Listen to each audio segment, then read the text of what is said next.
All right. So, welcome to FourSight U. I'm Sarah Thurber. I'm managing partner at FourSight and your host today.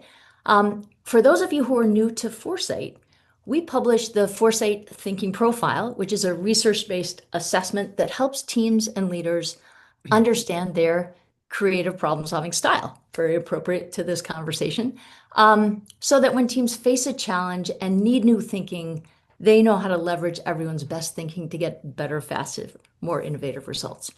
So, FourSight U is our free monthly webinar that we host for our FourSight certified facilitators. But 3 or 4 times a year, when a topic really speaks to a broader audience, we open FourSight U up to the public, as we have today. So, welcome to those of you who are new to FourSight, and a very warm welcome to Amy Climer, Dr. Amy Climer. We're lucky enough to count Amy among our FourSight certified facilitators.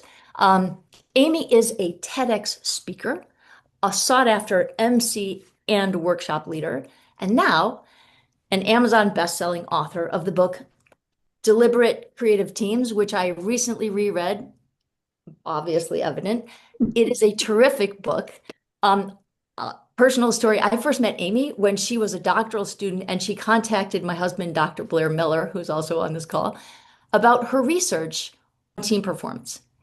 Like Blair, Amy was an Outward Bound instructor. So she knew how to make the magic of turning a group of people into a good team.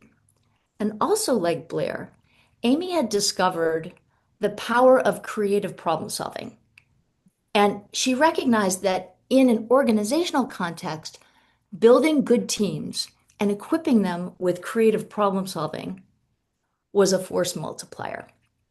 So I was lucky enough to see Amy's trajectory from idea to research, and today to see how she has developed and refined these ideas in her practice and in her book, Deliberate Creative Teams. It is really an inspiration. So I'm so honored today to welcome you as a guest on this public FourSight U webinar. Amy, welcome. Thank you, Sarah. It was so nice. Yeah, what Sarah didn't say is that initial interaction was in 2014, Oh, maybe yeah. 2013. So it's been a long time. Oh, so it's really fun to be here today. Super fun. It's a thrill to have you. So I will say you are that rare combination of being somebody who is both a team building nerd and also a creative problem solving nerd.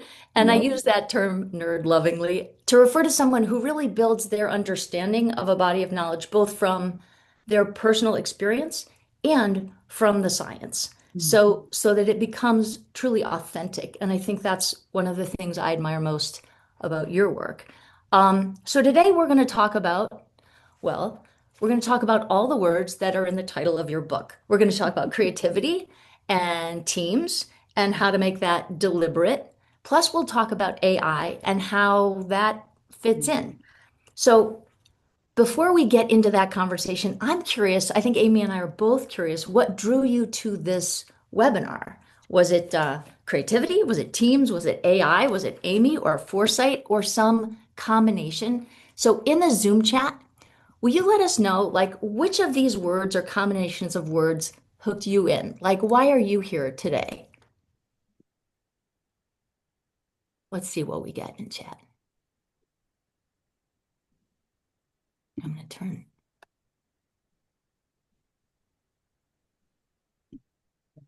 Nice.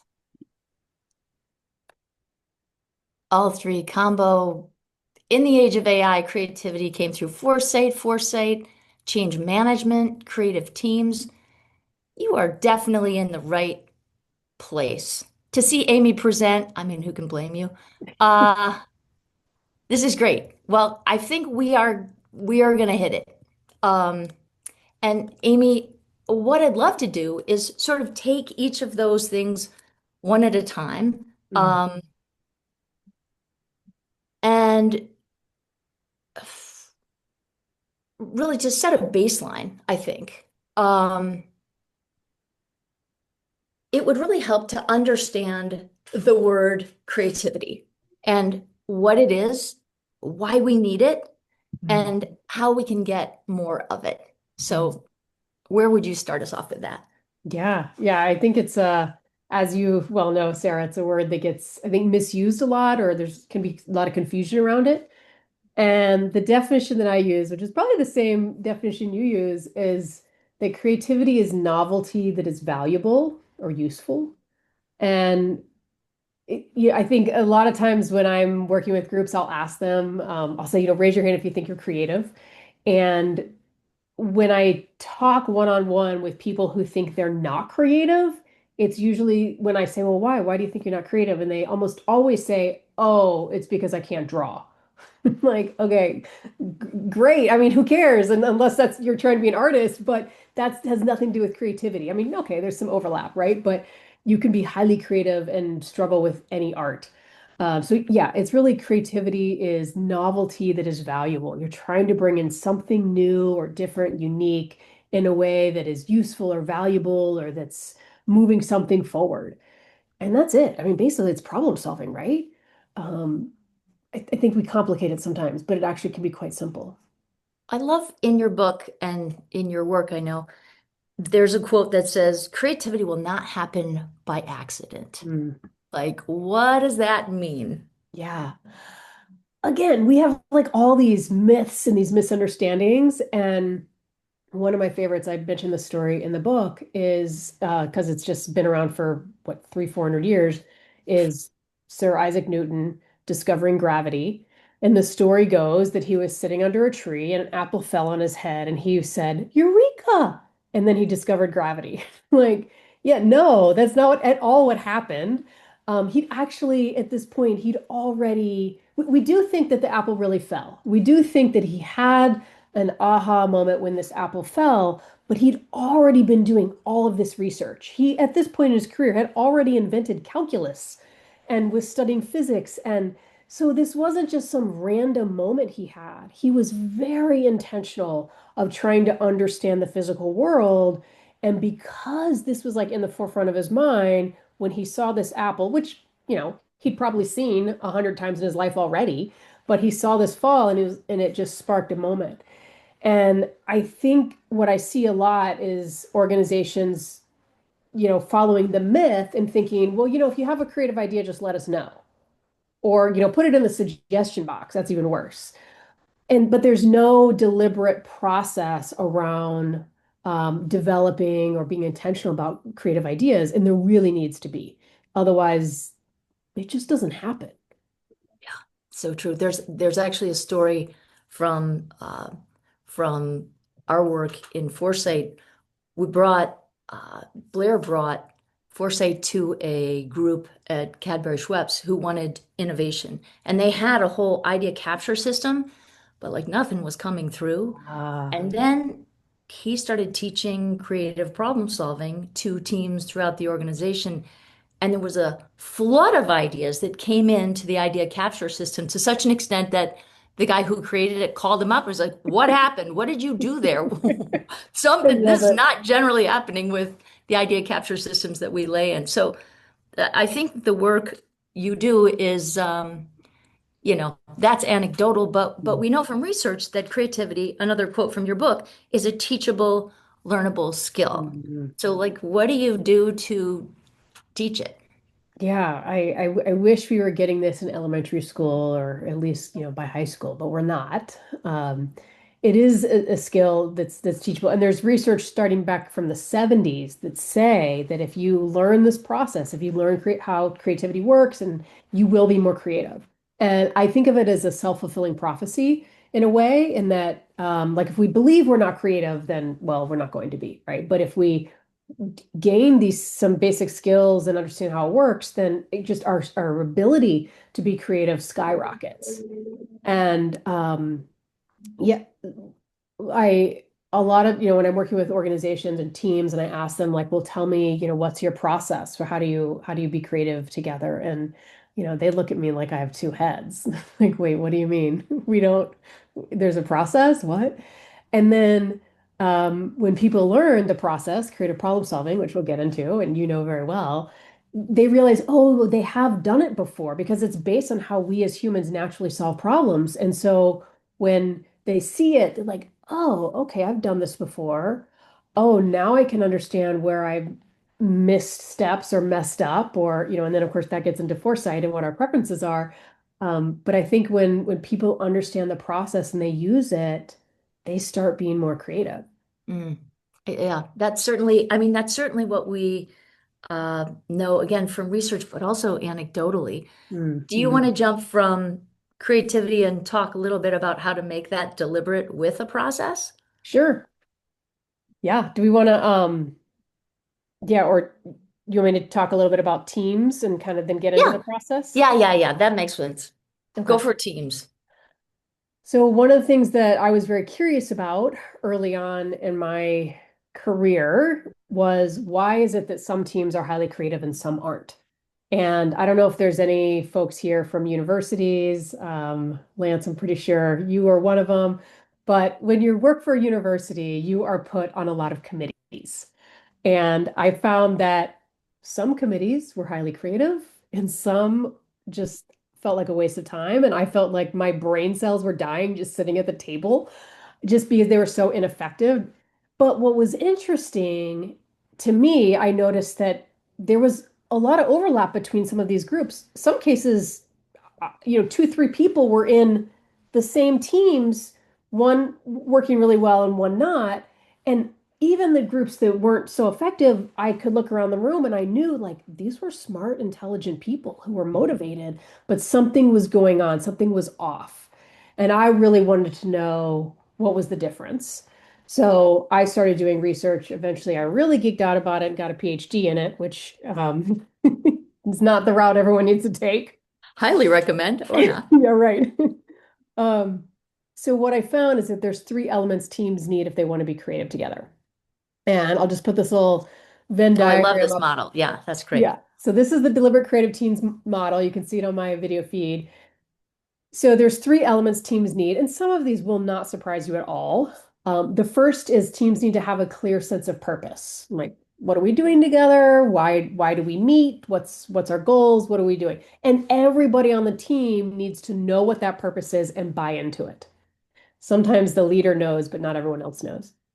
Can I The just check? Is that the same Yeah, as mission? Is that the same as sort of values? it could be the same as mission, but it's not the organization mission. So, like, you might have an organizational mission, but then you have the marketing team. Okay, well, what's the purpose of the marketing team? And marketing's sort of an easy one because it's like, well, our purpose is to market the products and services of the team or of the organization, right? But just getting really clear on that can be helpful. And sometimes it's not obvious. Like I had a whole conversation a number of years ago. I was working with this executive team, and I asked them in the middle of the work we were doing together. I said, "What is your team purpose?" And they kind of looked around at each other, and then one of them mentioned the mission statement. And then I said, "Well, what's the purpose of this team?" And they couldn't answer the question. And so we had obviously some work to do to for them to get clear on what was the purpose of their executive team. Mm. And yeah, I feel like if you can't answer that question, some of the other work's going to be a lot harder. So Yeah. And honestly, I mean, back to your model, like purpose really helps put constraints on creativity, which in some ways can accelerate it. So, exactly. yeah. Okay, Yeah. keep going. I All hear right. more. No, this is good. So team purpose, team dynamics, that's the blue circle there. And team dynamics is the interactions between each other, the behaviors, like how each person shows up to a meeting. It might also be, their how they send out emails and the format and just the style, like how they interact, basically, whatever that looks like, whether it's in person or virtual, but how they interact with each other and all those relationships within the team. So those are all the team dynamics. And then the third area is team creative process. And that's where most teams don't really know that there could be a process, but this is the approach, the methodology, the tools, the techniques that a team is using to be creative. And then, of course, that's where creative problem solving sits within this yellow circle under team creative process. Um, Love it. Yeah. yeah, Um, and the team dynamics, just to swing back, really affect the team's ability to engage in creative process. I remember a story you told about somebody on a team who just shut down an idea And that was kind of it for ideas on that team. Like that was nobody was volunteering after that. Yeah. So those things can all really interact and be incredibly important to each other. Do you want to get into team process a little bit here? Sure. Yeah. Okay. Um, I'm just looking over at the chat to see if there's anything there. Cole, feel free to let us know, interrupt us if there's anything we need to comment on. Okay, so inside this silver or this yellow circle team creative process, there's another model that nests inside of that. That is one I was referencing before, is called creative problem solving. There's four stages to this model. FourSight is built around this model, which we'll talk more about in a few minutes. But this is how we as humans naturally solve problems. You've gone through this process before, whether you knew it or not. So we start off and we clarify what's the situation, what's going on, what's the problem. We try to really understand it. At least this is what we should be doing. Some of us rush through this. So you clarify the situation, and then from there you start generating ideas and ideas to solve the actual problem.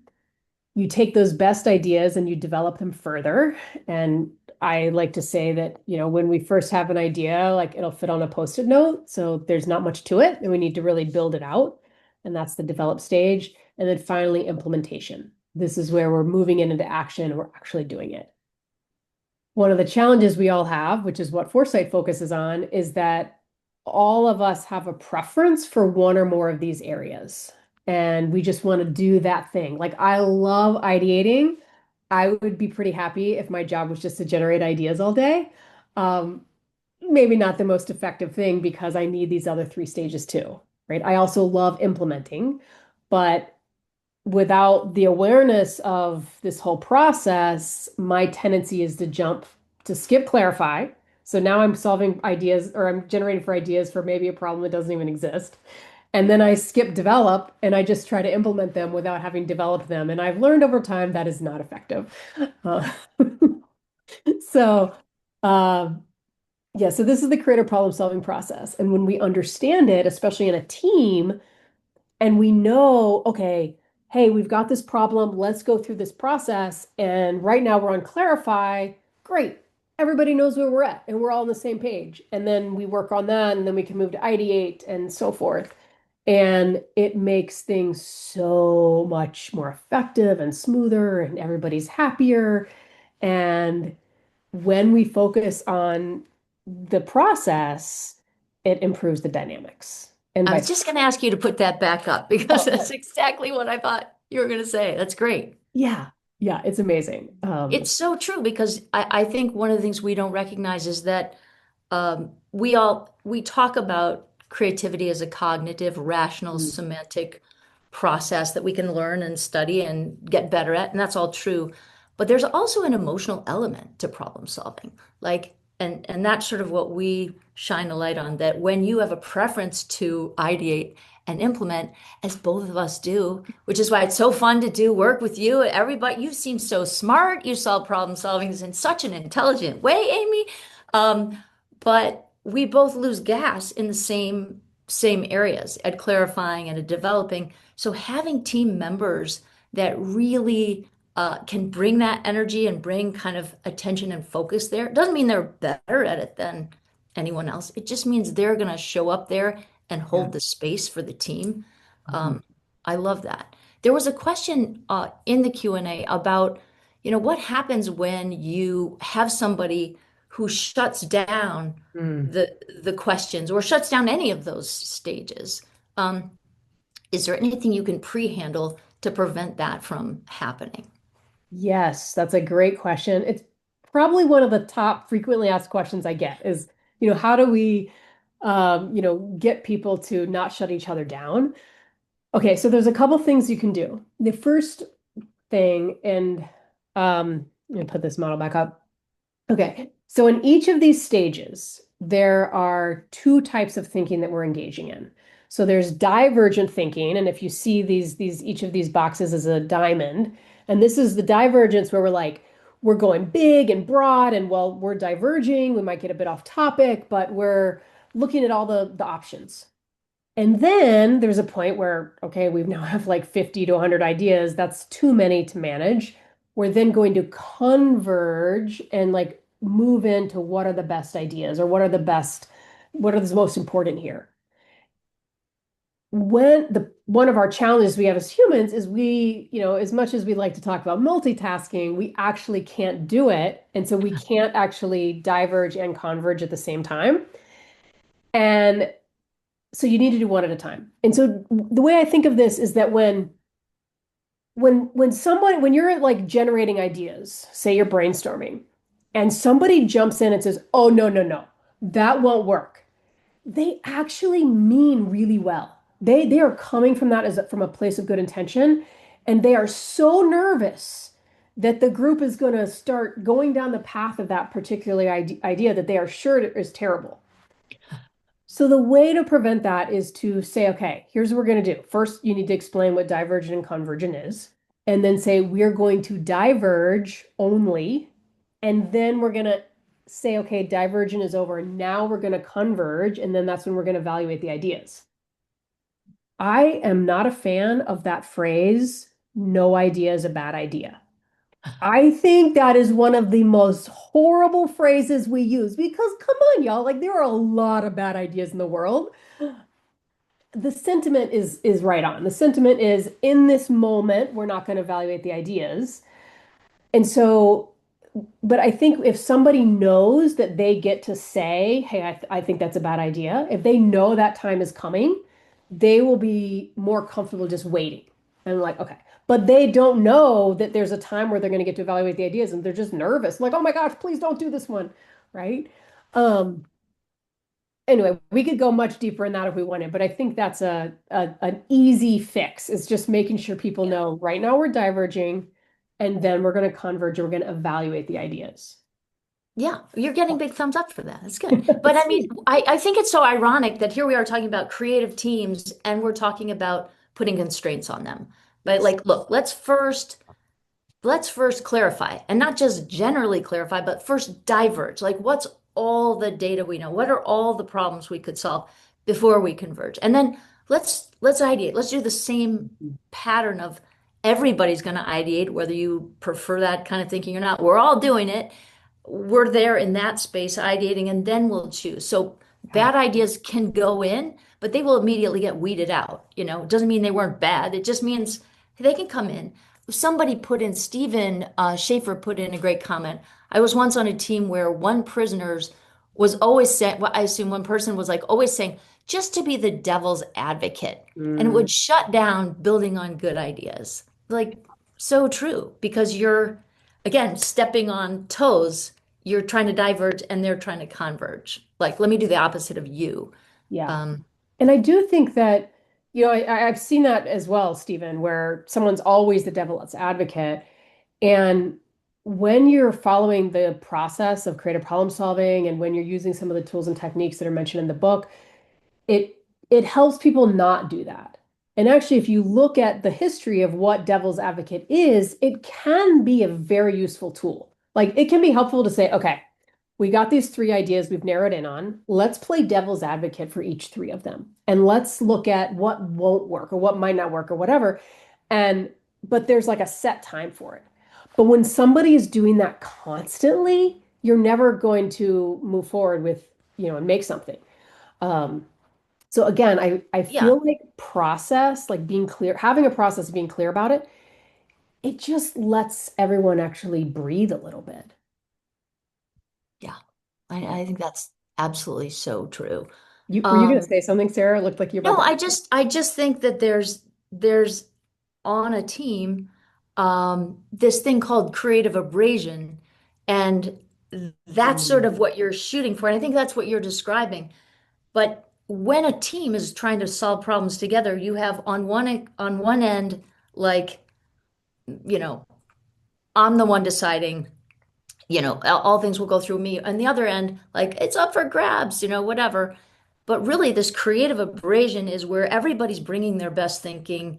And instead of trying to counter ideas or drag ideas down, it's just a building. It's like that game where you do hands on hands. mm, Like you're building stuff because eventually, if you build enough, you'll ladder up to something kind of tremendous that I think everybody sees at once. Yeah. But spending time resisting ideas in the meantime, like there's no value necessarily there. So, you Yeah, know. I agree. It's like there is a time and a space for the resistance, but if you only do that, you're never going to move into the good stuff. Mhm, mhm. Speaking of good stuff, if we have talked about creativity and teams and sort of deliberate process, we also made a promise that we would talk about AI in here Yeah, in let's this do it. context. Cole, I'm just checking in. Were there any questions that we should answer before we switch over to that? You got to do your sound. I think so. Renata and Betsy both had good comments on the subject of ideas. Renata's saying, reminds me of the Disney creative method, the three personas, the realist, the critic. And it's the framework is the dreamer is never allowed to talk to the critic. And then Betsy was saying that sometimes it's the bad idea is the spark that was needed to hit the good idea. Awesome. Really cool. Yeah. It's so true. That is just that's a dynamic you're trying to create where you have sort of guidelines and rules so that the debate which you want, which creates creative abrasion, doesn't cross into conflict, Mm. which becomes personal. And then you're working in your limbic brain, which does not solve problems well at all. So you Mhm. want to keep this stuff really in the neocortex, in your cognitive, rational, semantic, let's build on these ideas, you know, for Yeah. better results. I also want to comment on Sue Carr said, I can't read the word between the area or between purpose and creative process. Sorry for that being small. It's the word is collaboration.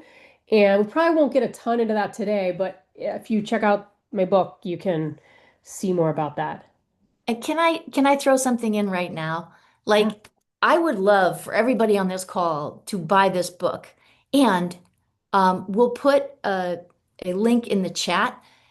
Here's something that you may or may not know about books. First of all, a book, and I've written some, it is a compendium of so much knowledge. Like if this conversation is helpful to you or giving you insights or ideas, it is all coming from and captured in this book.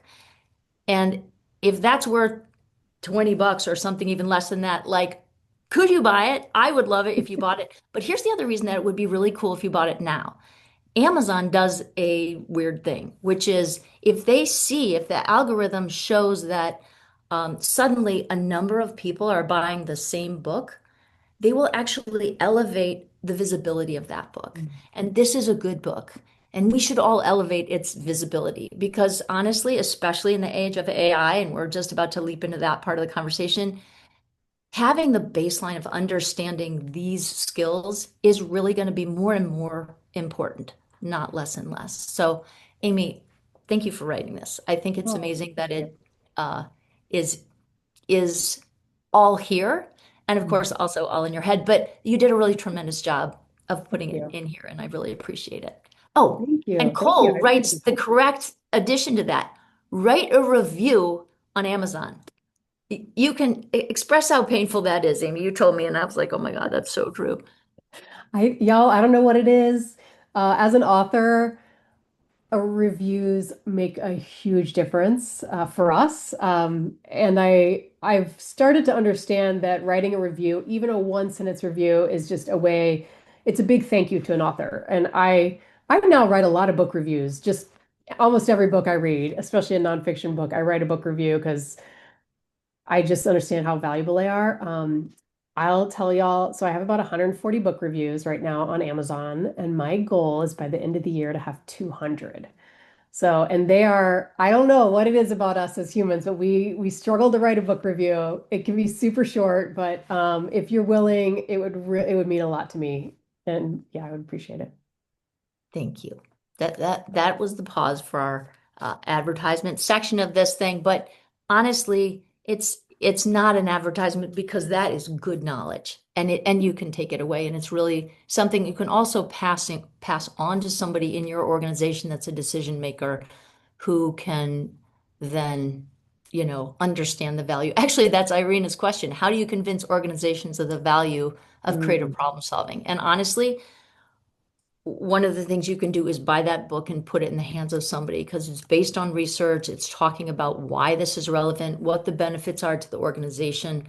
And that's part of why that book is really a gift to I all of us, think Amy. So thank I you for think it's that. like chapter 2, maybe. It goes a lot into um definitely the first 3 chapters touch on some of that research about why this is important and why innovation matters.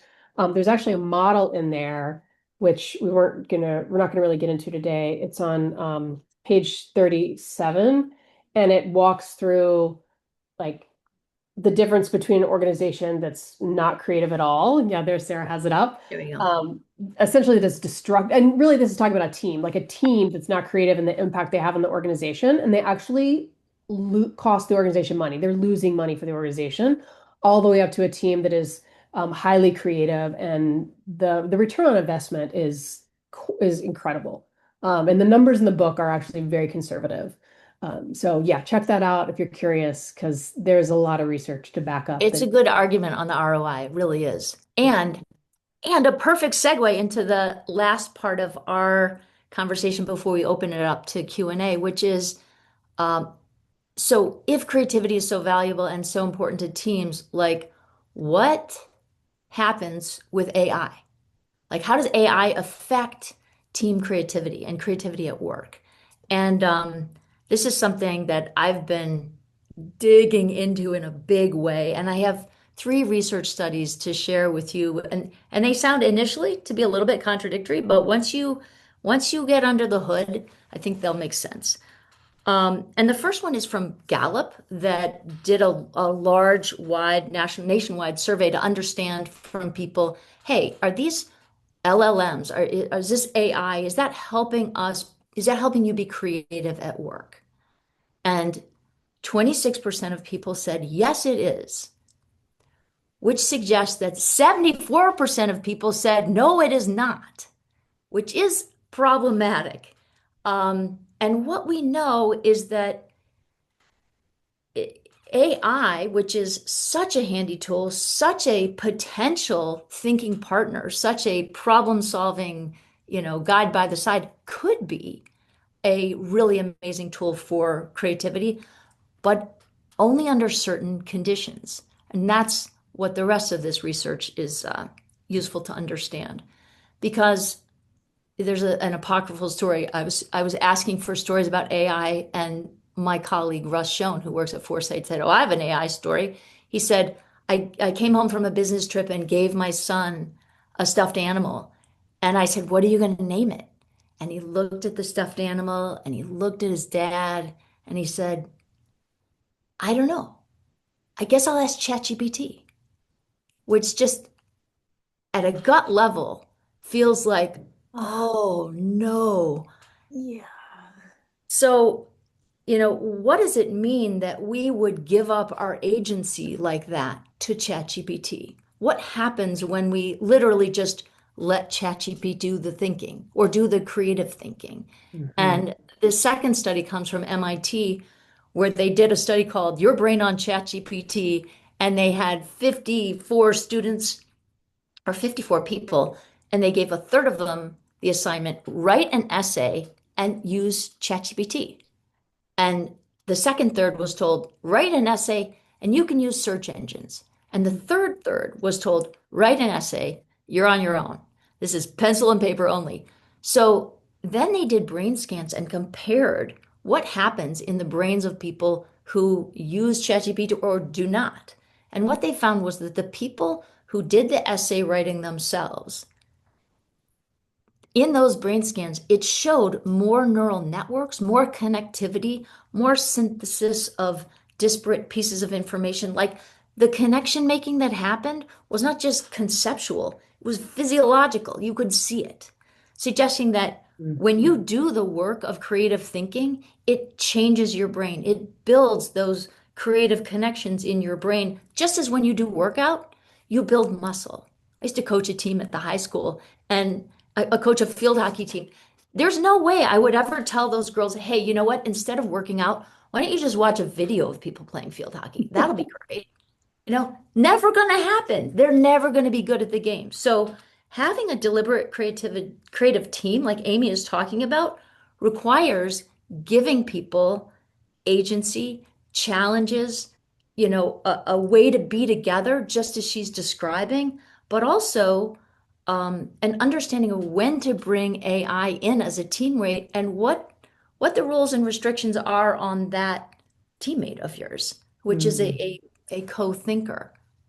Amy, do you have stuff on that? Well, I was just going to add, I've read a study, and I will not be able to quote this one, where kind of building on what you're saying, where, when using ChatGPT, it actually kind of decreases our neural networks.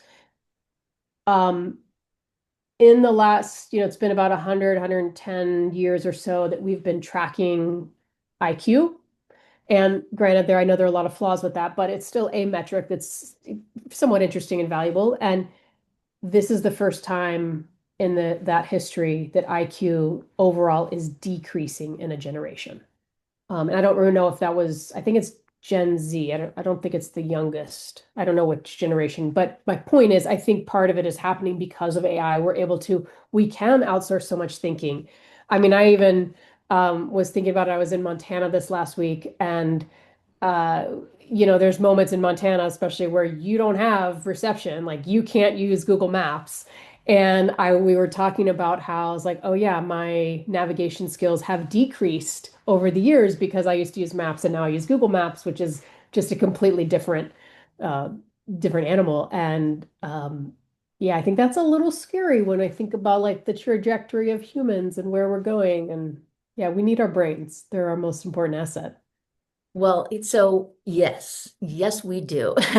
And the good news is the third piece of research totally reinforces what you just said. Oh, Totally let's does. hear it. And it's from a number of different researchers, one of whom is from MIT. And we'll share these studies with you guys in the email that goes out afterwards, so you'll get them. But this one was a study about what's the effect of AI on creative teams, Mm. right on our subject matter. And it said that AI can help teams be more creative. And this wasn't like a study about like what are 1,000 ways to use an egg cup. Like this was a study of like real people Mm. working in work. And the judges were both their managers and expert judges. So this is not a hypothetical situation, but the researchers found that AI and LLMs in particular helped people be more creative on one condition, that there's a skill set that those teams needed in order for the creativity to go up instead of down, which it can also do. And the skill set, you'll be happy to know, is metacognition, Mm. which is like the ability to think about your thinking, the ability to take creative thinking apart and understand it as a process, and the ability to understand the way you engage in creative thinking and understand it as a series of preferences and how teams come together. I mean, it is what you've been doing and we've been doing for 20 years. I mean, It, it's really cool. I feel like in these moments where you see some, external research that validates your own experience. Yeah, I do think that ability to think about our thinking is so critical. And it's like you said, it's the thing that can be missing from ChatGPT or whatever AI model you're using. Um, And I also think you could come up with some creative ways on how to use the models to help you think about your thinking better, like to use it as a coach or something. And so, yeah, like you said, it's as long as it's reinforcing our ability basically to think. This is just my personal experience, so completely anecdotal, but I have you tried to use ChatGPT to help me generate ideas for something. I've done yeah. this a couple times. And honestly, it was kind of bad.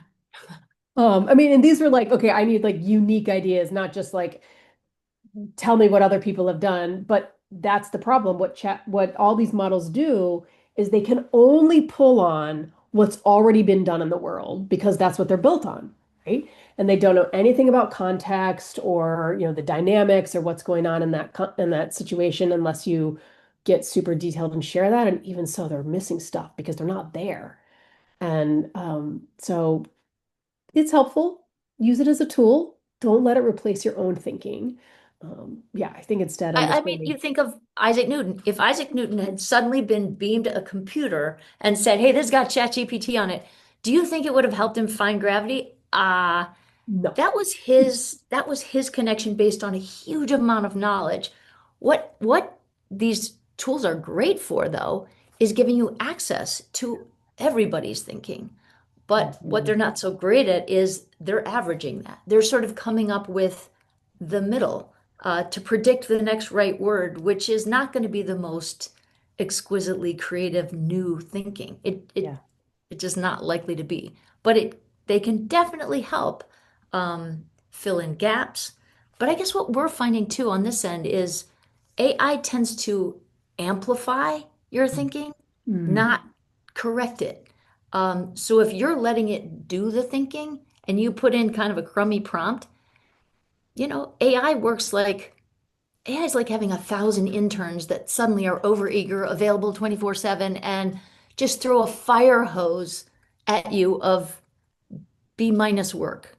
You know what I mean? Yeah. That you then have to elevate to make it usable.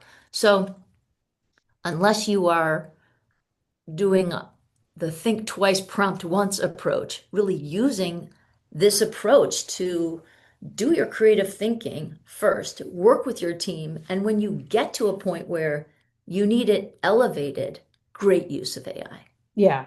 And I was just thinking like to be clear, I think Sarah and I both are fans of AI in the right context. Like it's an amazing tool. I mean, it's helped me speed up some of my work that I used to just dread.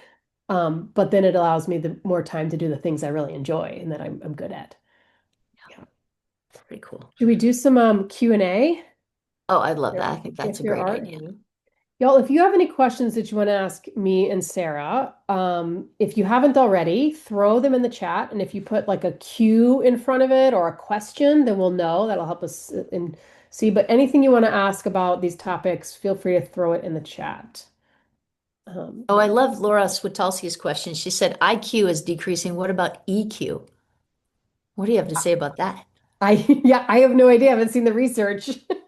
Yeah, I wonder. My guess is it's probably definitely gone up over the years. I don't know about the youngest generation and where they're at right now. Um, Yeah. I'm not I sure. mean, honestly, this is just coming in real time. It's Yeah. such a good question, Laura. Not surprising that you're a clarifier, always asking good questions, but Yeah. it's such a good question. And I think these are the things that we as a community need to keep our eye on because we are, as a group committed to creative teams, um, pretty better informed than many about what the upsides of AI are and what the Mhm. downsides of AI are, and how to steer your people and yourself to avoid avoid giving up your agency to AI, um, and keeping working that creative muscle and the creative problem solving muscle.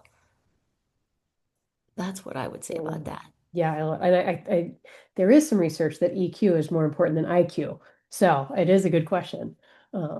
Yeah, I do appreciate that just, in the generations, looking back, that we have gotten better at understanding the importance of emotional intelligence. And I think we're better at it. I mean, I don't know, it wasn't around, 100 years ago, but um, I think it's good that it's more of a conversation than it used to be. So I think that's a real plus. You know what's funny though? I feel like in the same way, uh, EQ is a conversation that we didn't used to have and now we do. I think metacognition is a Mm. conversation we didn't used to have and now will need to have.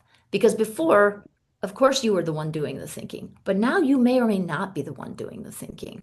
So having deliberate process for doing complex thinking and coming up with solutions to problems that don't have clear answers, like that is a skill that's going to be necessary in the workplace.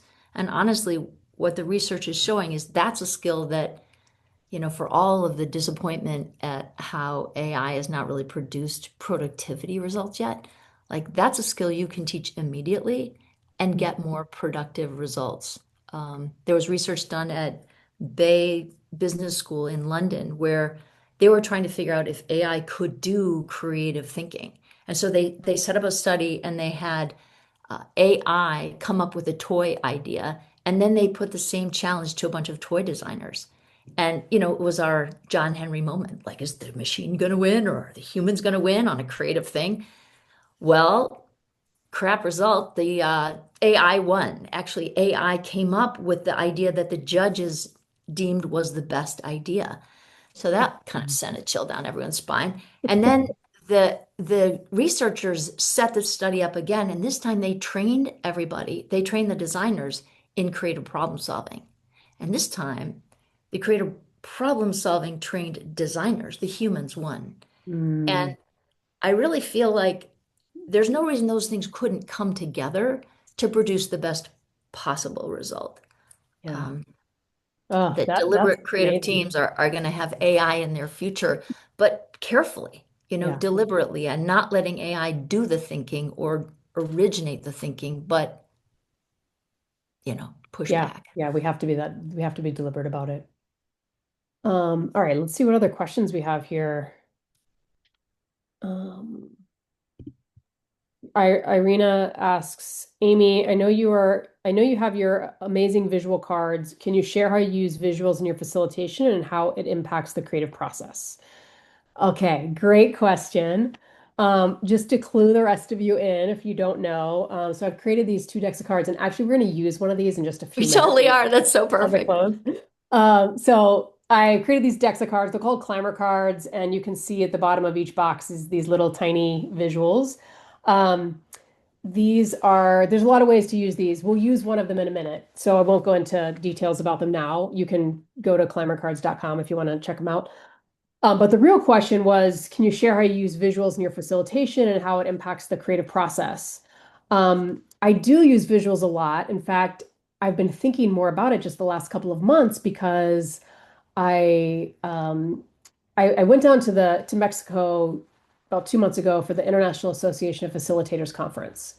And there were a lot, there was, for those of you who are into graphic recording, graphic facilitation, there were 6 graphic recorders at the conference. And it was amazing the impact they had on the event. So if you're not familiar, a graphic recorder is when like an artist or somebody scribes the content of what the speaker's sharing. And then we had these huge boards and there were all these different sessions that each had a board and it was so cool. And what was interesting is that, and that's like one very unique use of visuals.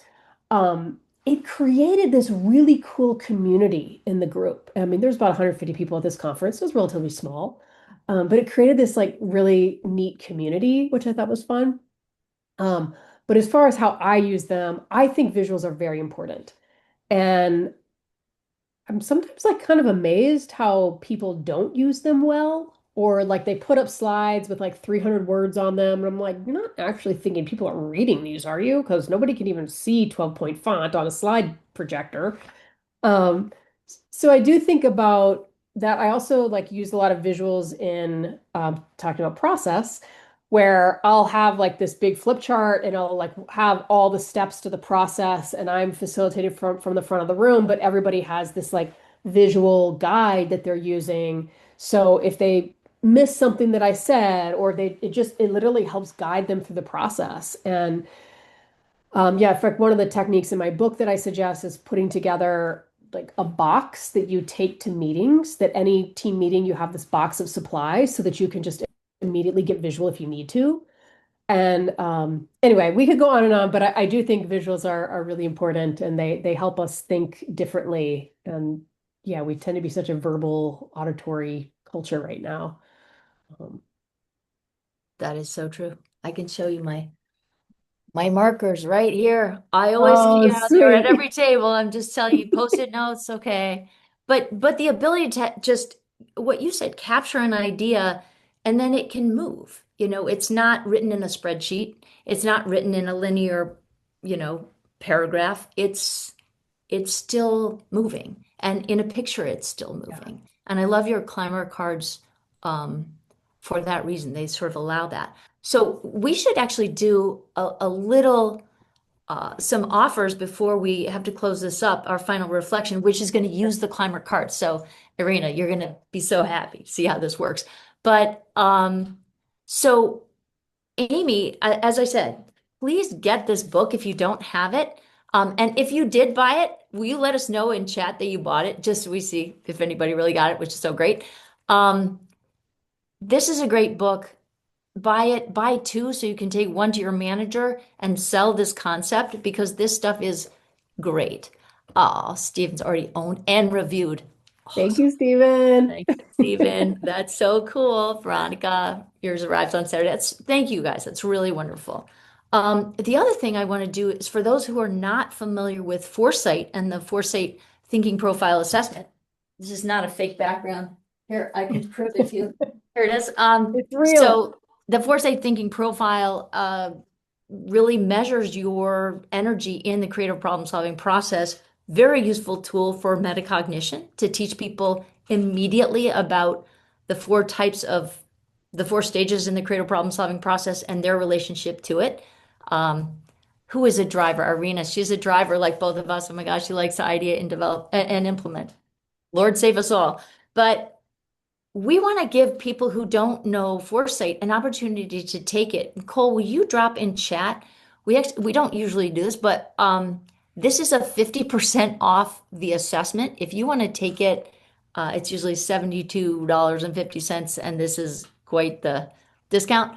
But you can take it and immediately get your result and get a 10-minute slideshow that walks you through your result so you can sort of understand how this fits with that.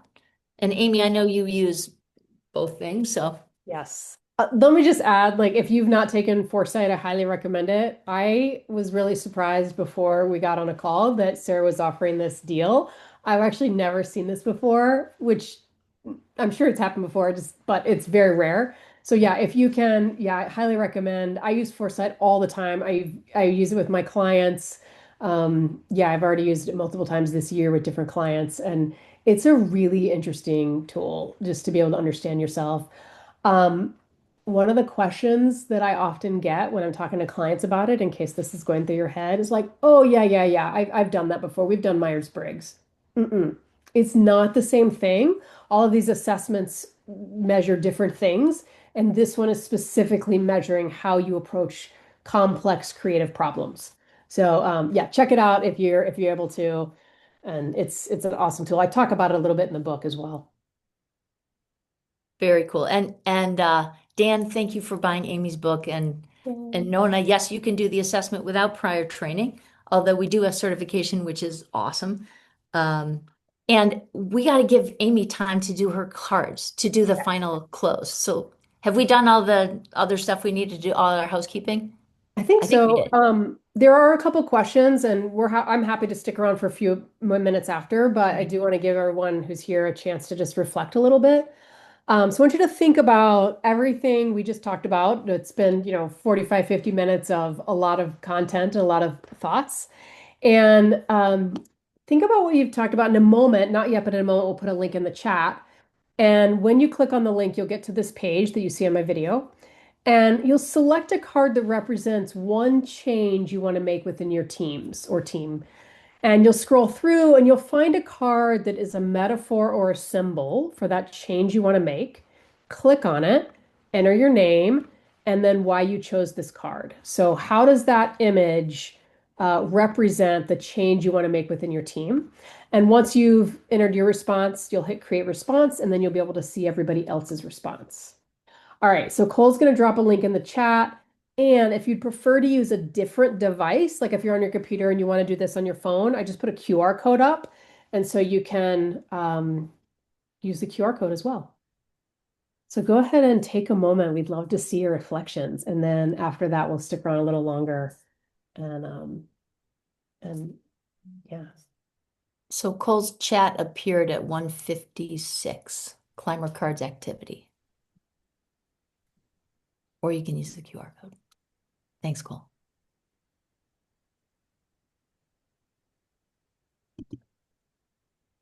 Those of you that have your video on and you've clicked on the link, give me a thumbs up if it looks like the technology is working. Okay, thank you, Martha, Stephen. Okay. Oh, Natalie, I'm seeing a thumbs down. Is it just not showing up or what's happened? Not showing up yet for me, Okay. but I'm going Yeah, to use the QR it's code. maybe it's because I'm on a Mac, but it's not showing up. It's black, a blackout. Oh, it's black actually. Okay, good to know. This is helpful. We just did, Oh, so this mine is, just showed up. Mine just showed up. okay, so it's just taking a moment. This is really helpful. Oh, Renata says, can you walk us through what we are to do it again? Absolutely. Renata, you're going to click on the Thank link in the you. chat. And Cole, if you could put that link in one more time. And Yeah, then, yeah, I am in the link. I'm already in the cards. It took a while to load, and I think I distracted my brain from what I'm supposed to do now. okay, great. So you're just going to select a card that represents one change that you want to make in a team you're on, given what we talked about today. And then you click on Mhm. that card, type in your name, and then why you chose the card. So you're looking for a card that's a Okay. symbol or a metaphor for a change you want to make. Does that make sense? Yes, thank you so much. Yeah, Awesome, of absolutely. course. I love visuals. I love working with visuals. It does activate different parts of our brain.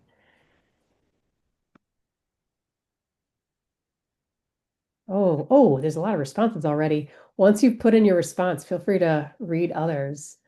And as they're coming in, I'm just going to share a few and maybe read a few responses here. Uh,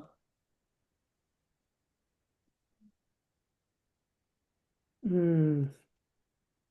MC picked this cup and said, this makes me think of the Japanese concept of things not needing to be perfect. My students tend to struggle with everything perfect instead of making something creative. Oh, it's so true. Perfection is the enemy of getting things done, right? Like, yeah. Um, Tammy picked the trees and says, I want our team to grow. Sarah picked the fist bumps and says, better connections and team dynamics with a hybrid staff. Awesome. These are awesome, y'all. Yeah, take a moment to read them as you're finishing up. This is a tool that I use quite frequently, both in person and virtually. In person, I'll use the physical cards, but sometimes I'll actually use the virtual version as well in person. And yeah, if you want to play with it, you can go to climercards.com and check it out. Cool. All right, we'll pause there. I know we have an actual end to do, just a final thank you. And again, I'm happy to stick around for a few minutes. And I think Sarah and I both will stick around and we can answer those questions that didn't get. We definitely will. And Cole, will you put the contact information for both Amy and for me in chat so that if anybody wants to reach out, they certainly can. But what a great conversation. Amy, thank you so much for coming today, for writing this book, for really putting language to something that we've all experienced, but to put structures and language and research behind it. Um, it's an incredible contribution. Well, thank you, Sarah. Thank you so much for hosting today and for the great questions. And all of you, thank you for being here. It says to me that you want your team to be more creative and innovative, and that's exciting. And in the end, it's just going to do more good for the world. So keep doing that good stuff. Thanks for coming. All right. And we will stay on for anybody who has questions and wants to chat. It's always fun. There were two questions I don't think we got to yet. Okay. One was from Laura, and she says, what has your research on team dynamics shown? What has your research on team dynamics side has shown in terms of the importance of emotions and affective aspects? Laura, are you still here? Let me just I was just going to ask if she would clarify a little bit. I don't think she's here still. Okay. Why don't let's go. Is Kareem, am I saying your name right? Are you still here? Oh yeah. Okay, you're here. Let's talk about your question. Um, the question is, younger generations tend to embrace AI more readily than older generations, which can sometimes create a divide within teams. How can organizations bridge this gap and foster stronger collaboration and team dynamics across generations? It's a great question. Sarah, do you wanna start? Any thoughts? Um, that immediately calls to mind the book of another one of our colleagues, Greg Bushman, who did his PhD research on that and Oh, sort of how generations work. Um, let me go figure out the name of that here, book. I'll figure But out the name. You talk about the. okay, all right. So essentially that they are different and that there are different needs and that there's a fluency with technology and AI um, of younger generations, but there's also AI is kind of different than uh, some of the other new technologies that have come in because it's threatening jobs. There was an article Mhm. in the New York Times today, an op-ed, talking about why AI resistance is so strong, particularly in the United States. And the concept was because AI is going to take a lot of jobs away, potentially. Um, and in the United States, there's not a safety net. You don't have a job, you don't have health care, you don't have child care, you don't have potentially a house over your head. And there's not really a social safety net in the States the way there is in some of these European countries Mhm. where the resistance to AI is not quite as strong. So that's an interesting and new wrinkle on things. But it may help explain the generational uh, apprehension about AI in particular. But did you find the Greg Bushman? I did. Yeah, I put it in the chat. Yo, it's only $6 on Amazon for a paperback. I think you think we all think differently. Leadership skills for millennials and Gen Z. Is that the book? That's the book. Okay, good. Does that sound like it's gonna meet the need to answer your question? Yeah, definitely. I will check the book and I apply how, I work with a lot of different countries, third world countries. So the bridge, the difference is wider there. So I hope that book give me some answers, at least some ideas. One of the things we found is that the process that Amy describes Mhm. also creates a universal process where culture aside, race aside, language of origin aside, like people can align around these types of thinking, and that can just reduce the barrier somewhat. And Foresight's been known to do that as well. Really helpful. Thank you. I also feel like just it depends on the specific context you're working in. Um, and I'm thinking of this in watching my parents and my in-laws who are ranging from 91 to 78. And it's fascinating just the differences between the four of them and where they approach technology in general. And also I feel like if I were to give another TEDx and I was just to give one for fun, it would be on the importance of keeping up with technology because like watching like my mom of the four of my parents, my wife's parents, of the four of them, she was like the most um technology technologically advanced. Like she had the first Apple phone, whereas like my wife's mom was like pretty far behind. And watching what they were able to do as they got older was fascinating. And I wonder too, like in the context you're talking about, if it's helpful if people who maybe don't have the same foundation as like the younger, like I feel like the younger crowd, like they're just so used to learning technology quickly. And if they're like pairing them up and like maybe the younger folks can teach the older folks, or maybe I should say it more of like those that are embracing it can help teach those that are resistant, because sometimes it's just a matter of like, I don't even know where to start. And I'm wondering if that, creating some cool like mentoring, usually mentoring is older to younger, but this could be a cool younger to older, which could create some really cool dynamics. I don't know. You could ideate, you could look this process Yeah, for this problem. good point. Thank you. So true. Um, all right. Any other questions right now? Cool. Thank you so much for being the Johnny on the spot with the uh, questions and yeah, that was great. We had a lot of people signed up, but I assume a lot of people are going to watch this on video, so that'll be good too. Yeah, We'll publish it for those who were wondering. We'll publish the recording, so that you can share that um, as you'd like. yeah. Thanks everyone for being here. Thanks for sticking around a little extra. Thanks, Cole and Sarah. I think we'll sign off. I don't see any other questions we haven't covered right now, so I think we'll sign off. Thanks so much, Amy. It's Bye, just everyone. been totally a pleasure. Thank you, Sarah. Okay, Bye. bye.